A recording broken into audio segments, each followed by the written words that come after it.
Hey guys, welcome back to my channel. I'm Sam Wilbur. If this is your first time on my channel, welcome. And if you've been here before, welcome back. So today we're breaking down the definition of an alpha woman. But it comes down to her career, her health, and her love life. If you are an alpha woman, you definitely want to stay to the end because that's where we're talking about your love life. And this is where it gets juicy. You mean bread and butterflies? Oh yes, of course. So, some common characteristics of an alpha woman would be strong, independent, dominant, leader of the pack. You make your own decisions, you're not waiting for anyone else, you take the reins and you take control. If this sounds like you, then you're most likely an alpha woman. So being an alpha woman, pretty much that means you're letting your masculine energy take control. We all have male and female hormones inside of each one of us. So we have estrogen and we have testosterone. Generally, our estrogen is going to be higher than your testosterone, but a lot of alpha women have higher than regular testosterone because they are taking on that masculine role. They're taking on that dominant, provider, strong, independent role. We all know someone like this that spends their life on their career, getting their doctorates, getting their law degree, getting their master's degree, that they have to be top in their class, they have to excel, they're self-driven. And there's nothing wrong with that. So let me start off by saying there's nothing wrong with being self-driven, there's nothing wrong with wanting to lead and using your dominant side to your benefit, using your masculine side to your benefit. There is absolutely nothing wrong with that whatsoever. The only issue is when you look up, and a lot of these women that are very dominant and that are career driven and very strong and independent women, when they look up and they're in their 50s and 60s and they realize they have not really lived life. They've been so hyper focused, they've been so tunnel driven that they have not really lived life. They didn't go through the take a year off and travel the world, or I'm gonna really seriously date and cultivate a relationship. The only thing that they were concerned with was winning, was success, was being driven to their goal. I have a goal by 40 that I need to be CEO of the company, and they do whatever they take by any means to climb the ladder to get to that. At the point of their health, at the point of their happiness, at the point of their love life. And so that's when you have to really look within and say, it's great to use some of your masculine side. It's great to tap into being strong and independent, but not at the risk of not having a life, not having an outside life, not having anything but a career. You just have a career and then you look up and you're 40 and you're 50 and you're like, wait, oh my God, I want kids. It just dawned on me, like, wait, I didn't take the time out to have them, oops. But wait, oops, I forgot to try to have a relationship. So now I'm 40 or 50 and I don't know how to have a relationship, how to talk to a man, how to tap into my feminine side, you know? And we see this time and time again with the Holly Berrys, with the Janet Jackson, who had her baby at 50. We also see this with like Kenya Moore. We see this with Paris Hilton. I just watched Paris Hilton's documentary. Do you think you'll ever have kids?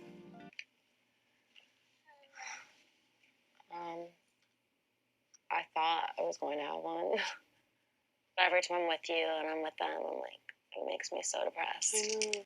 I just don't want to miss that opportunity. I know. To never do it. I know. Yeah. At least I have my eggs frozen. Yeah. Thank God. I definitely want to have a girl first, name her London. But I just don't know when I'm going to have time. Like, I will not stop until I make $1 billion. And this is exactly what she was saying. She wanted to be, I think, a billionaire status. Like, relationships aside, her career comes first. Forget kids, forget husband, I need to hit this goal. I've had this goal since I was a teenager, and I'll do whatever it takes to hit it. I don't care about anything else. But the problem with that is you end up looking up and you're like, wait a minute. Now I've hit this great goal of career of millionaire, multi-millionaire, whatever, billionaire status, but now what? You realize, what can you do with all this money? You know, now what? Is that really fulfilling me? Is that really bringing me happiness now that I've hit a certain number? I would have to say, probably not. There's plenty of billionaires that are unhappy. That's not what brings you happiness in life. So it's great to want to hit milestones in your career, trust me. It's great to be independent to an extent, but not at the detriment of your happiness. If you're an alpha woman, maybe do some follow-up checks. See, are you really living life? Is it all about your career or your work? Are you able to compartmentalize and say, this is work, okay? But I also have to have my internal needs met. I also have to be loved by someone. So although you do get certain amounts of joy from your professional life, the beauty and that sweet spot is with your personal life.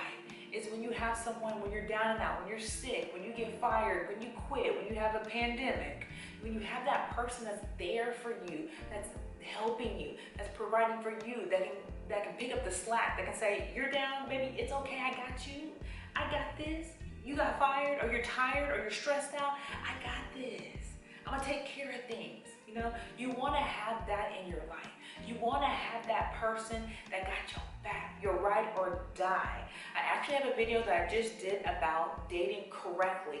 If you're an alpha woman, watch that. Watch my video on how to date correctly because it's gonna give you some great pointers on how to date the right way. Because most alpha women have not dated.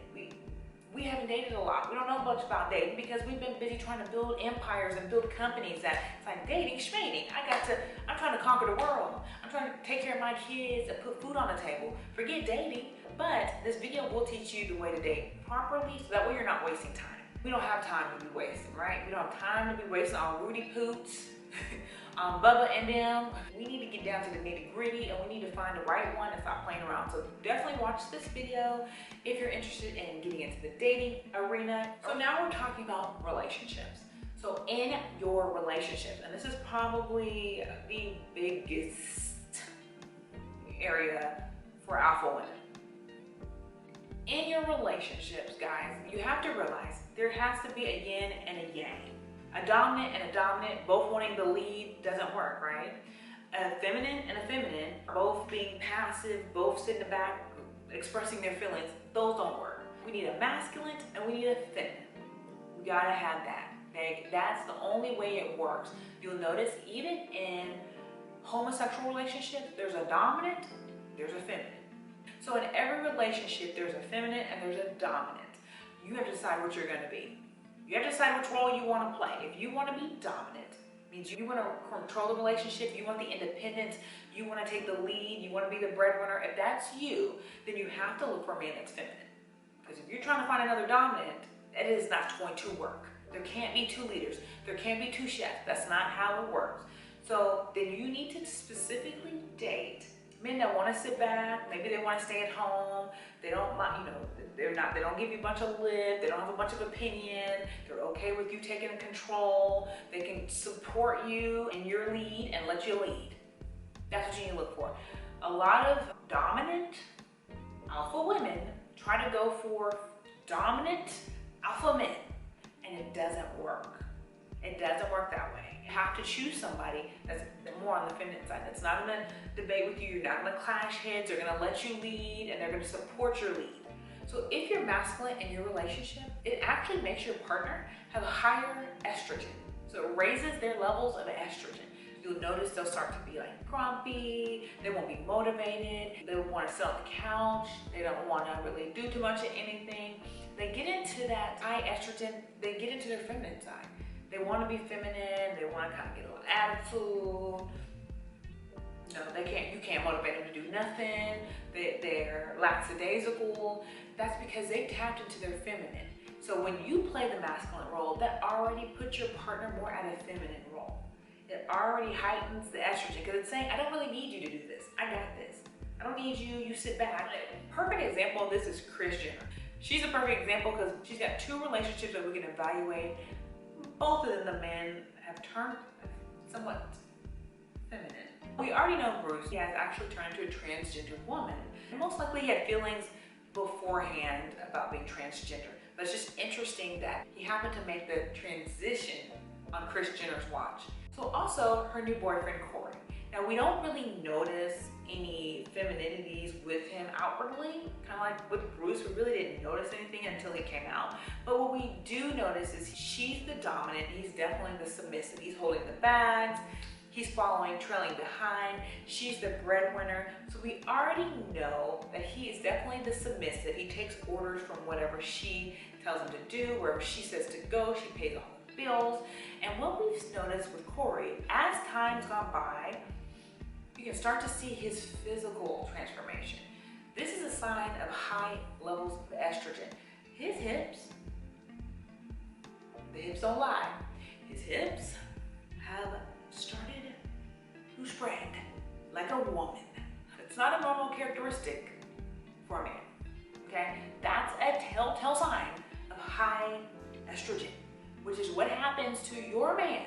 This is what happens to your partner when they play the feminine role, when they're playing the role of the woman, when they're sitting back, you're handling stuff, you're taking care of stuff, you're the leader, you're in control, and they're sitting back holding the purse. Yes, ma'am. Where do we go, ma'am? The hips start to spread. That's a sign of high estrogen. That is not a body sign of a man with a high testosterone. So keep that in mind. If you do play the masculine role in your relationship, just keep in mind what there is in store for you for your partner, okay? Hip spreading, attitude, laziness, doesn't really want to do anything, gets in his feelings easily. So Chris Jr. is actually a perfect example.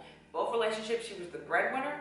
In both relationships, she called the shots. In both relationships, she was the dominant. And what ended up happening, some women definitely want to be the dominant and they don't mind having more submissive, feminine boyfriend or husband. If you're fine with that, just know what's in store. It's hard to motivate that person. They can get in their own way at times. They get very emotional. It's not natural. So when we're in our feminine, we're not sitting around ropey and sad all the time and emotional. That's not the case, but it is more so when a man is, because that's not their normal habitat, let's say. So they're not supposed to have more estrogen. That's not how their body was typically designed.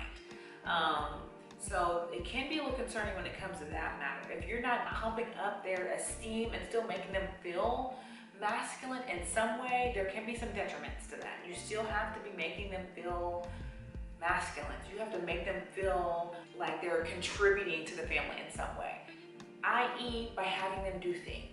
Give him little projects to do, and then when he does it, praise him for it. That's the best thing you can do to help keep his hormone levels up, is if you give him tasks and praise him when he does it. Making sure you're telling your man, because he's gonna be extra sensitive and high on estrogen because you're high on testosterone. So that's gonna bring his levels of estrogen up. So you wanna make sure you're telling him how great he is. That you're telling him a lot of positive affirmations and you're building up his self-esteem. That's the way to keep him from getting depressed and sad and feeling like insignificant and you don't need him and you're doing it all on your own and he's having to follow you behind him like a puppy dog.